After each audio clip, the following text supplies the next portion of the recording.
বাংলাদেশ যাতে একটা মানবিক বাংলাদেশে রূপান্তরিত হয় জনাব তারেক রহমানের নেতৃত্বে এবং এই বিএনপি পরিবারের কার্যক্রমের মাধ্যমে, সেটা হবে আজকের আমাদের অঙ্গীকার। আমাদের যে আজকে আহত নিহত যারা পরিবার রয়েছেন, যারা বিশেষ করে আহত দুটি ছেলে বক্তব্য দিলেন, কি মর্মান্তিক ব্যাপার। আমরা অবশ্য ওই সময়টায় 18 তারিখ থেকে 6 তারিখ পর্যন্ত জেলে ছিলাম, দেখতে পারিনি। আর ভাই তো আমাদের প্রধান অতিথি ছিলেন তো গুম হয়ে। এই আমরা যে এসে তারপরে যে একটা বিশ্বাস ফেলতে পারলাম জেল থেকে বেরিয়ে, উনি ইন্ডিয়া থেকে এসে, এই যে আমরা বিএনপি পরিবারের কার্যক্রমগুলি দেখে যে উনি সন্তুষ্ট হলেন, এটা কিন্তু আমাদের জন্য অনেক পাওয়া।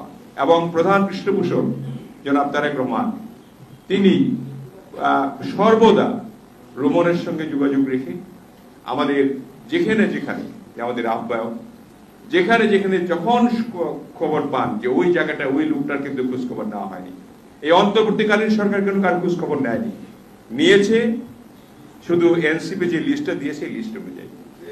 আর সারা বাংলাদেশে কে কোথায় কি অবস্থায় আছে, প্রত্যেকটি উপজেলায় আমাদের এই সংগ্রাম সংগঠিত হয়েছে। সারা বাংলাদেশ 17 বছরের আন্দোলনের মাধ্যমে জুলাইয়ের সৃষ্টি, এবং সেই জুলাই পতন, আগস্টে পতন হয়েছে জুলাই আন্দোলনে, সেটা